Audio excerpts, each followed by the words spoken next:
And all right, I'm here with Stephane Bernadel out of the Ottawa Academy of Martial Arts. Steph, how's your training been as of lately? It's been going good. Right on, bro. Now, let's talk about your fight. You're going to be fighting a guy by the name of Eric, is it Dunham? Yes, actually, that's a funny thing. I was supposed to fight him, but unfortunately, I guess due to injury or unforeseen circumstances, he pulled out. So as of now, I do not know who my opponent is. The dreaded TBA. Yes. All right. Well, so speaking of that, opponent drops. Is that discouraging when it comes to training, or is that something that you just see as part of the game? Absolutely part of the game. I think at the point I am in my career, I'm just trying to be a well-rounded fighter. So it didn't matter if I fought him because I knew he was more of a kickboxer. I still had to work on my ground game, still have to work on wrestling because things like that happen all the time. You know, drop of opponent. You can't come in and do striking for 4 months and then last minute you fight a jiu-jitsu guy and you find yourself, oh my god, I didn't do jiu-jitsu. So at this stage, you know, like I don't mind who is in front of me, you know, I'm going to do the same training all the time. I got to work on my wrestling, I got to work on my jiu-jitsu because you never know. You know, you hurt somebody, they'll try to take you down, or I get hurt, I have to take somebody down, you know, so you have to be well-rounded. So it's part of the game, but at this stage, I still have things to work on, so I just try to be more well-rounded as possible, so it doesn't discourage me yet. I agree with that. I think that's, as a point that MMA is at right now, I think that it's more about well-roundedness as opposed to training for fighters. I think that that's something that everybody should be doing when it comes to their training, and it's refreshing to hear that that's what you've been up to. Yeah, I think the specific is more when you go for title shot and all that, then you can really get the opponent. And when you're at the higher level, you can watch film, you can watch video, you know, you're a little bit more prepared. But this level, like, it's so hard, you know, guys, and especially the sports we're doing, it's so hard. Guys get injured all the time. Nobody goes in the ring 100%, so you gotta expect it. So yeah, it comes with the game, right? Yeah, absolutely. Right on. So let's talk about a training regimen. I understand that you're actually just coming from another training session right now. So how's your training been leading up to the event on April the 16th? As in, what does a normal training day look like for you? Well, normal day is morning. It's either we start off with cardio or we go, me and Mark, we go to strength and conditioning at the CrossFit with Pierre. Mm-hmm. So he puts us through a regimen there. After that, it's back here for one, MMA elite, doing, you know, all the things, the wrestling, the jiu-jitsu, the striking, you know, crew jab, hammer. Then it's rest, eat, and then come back for nighttime for jiu-jitsu classes, Muay Thai, MMA again. So, and then the odd days here and there, I go train with Jean-Yves Thériault. He was the one that got me up with my striking, my kickboxing coach. Yep. So I still have ties with him. So like today, I just came from his gym and would train with his fighters. So strictly stand up and get a good stand up war with these guys. Right on. Now, Jean-Yves, he's out of Terrien Jiu-Jitsu. Is that correct? That is correct. That yes. is correct. Okay. Yes, it is the Iceman. Right on. The original one. The original Iceman. Yes. Awesome. So, leading up to WreckMMA, this fight card is, again, Wreck's always focused on a charitable donation with all of their events so far. Being on an event for a local police officer, what does that mean to you as an athlete, being asked to participate in a card with this type of caliber of fighters and this type of charitable focus on it?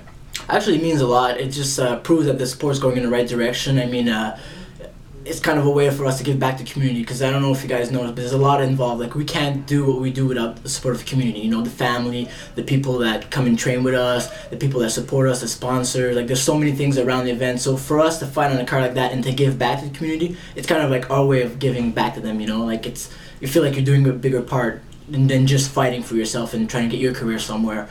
And I mean, win or lose, I think you come out of there a winner, because you know that, like, you did that for a good cause, and it always feels good to help somebody else, you know.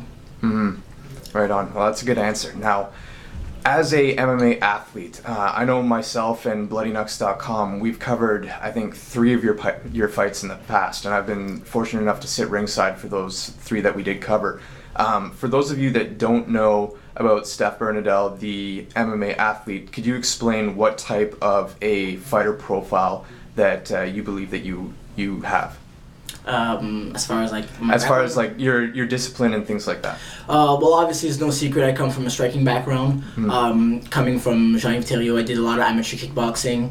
Wanted to get into MMA scene, and I obviously hooked up with a good jiu-jitsu camp here at OAMA. But my game plan, obviously, every fight is to keep it standing up. Most of my fights, I either win standing up, or the only 2 losses I have on my record is when I do get taken down. Mm-hmm. So obviously my plan is to, like, sprawl and brawl, you know. Not so much brawl as in wildly, but I want to keep it on the feet, so I like the strike and all that. But I mean, we're working on my jiu-jitsu game, so I'm sure like a few more fights and I'll be able to surprise a few people. Right on, that sounds good. Now, I have seen you submit people in the past. I remember at Freedom Fight we saw you rear naked choke an opponent there. I can't remember the name of the opponent right now, but we look forward to seeing more submission wins from you in the future as well. So keep at that game. Now, speaking of WAMA and the Ottawa Academy of Martial Arts, I understand that you have a list of people that you wanted to thank that are supporting you on a emotional level as well as with your training. And did you want to go through that list right now? Yeah, I'm gonna try to keep it short, obviously, but obviously I have to thank everybody at WAMA, the staff, like Pat. You know, obviously he's the one that takes care of us, gets us to fight, gets us ready to make sure we have everything we need, from striking coach to wrestling to conditioning. So he's a big part of that. So I have to thank him. On the flip side, other important coach for me would be Jean Thériault. I have to thank him. You know, even though MMA is not his game and he's not, you know, necessarily did any MMA fight like that, he's still supported. He's still a big fan of mine, and he still was there to help me and still wants to work with me. So that's a big plus. So I'm very happy for that. So I want to thank him. And other than that, at WAMA, I got to thank everybody that trains with me on a consistent base. I can't name everybody that I train with because there's a lot of members here at WAMA. Yeah. But especially I want to thank, like, you know, like Mark. He's always there day in and out. Kujeff, Hammer, teaching me jiu-jitsu every day.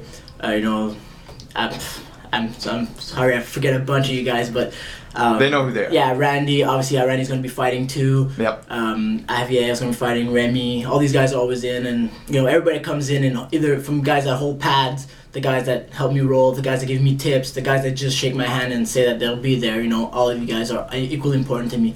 So thank everybody on that level, and obviously friends and family are always important too, because they're the one that helps you to the bumpy ride. So thank them, and I just hope to see everybody there, and hopefully I can put on a good show and make you guys proud. Sounds good, bro. Now, we look forward to seeing you in the ring on April the 16th at WreckMMA's Unite for Brian's fight. We're actually going to touch base with you again when an opponent is named, just so we can get an update on your news status.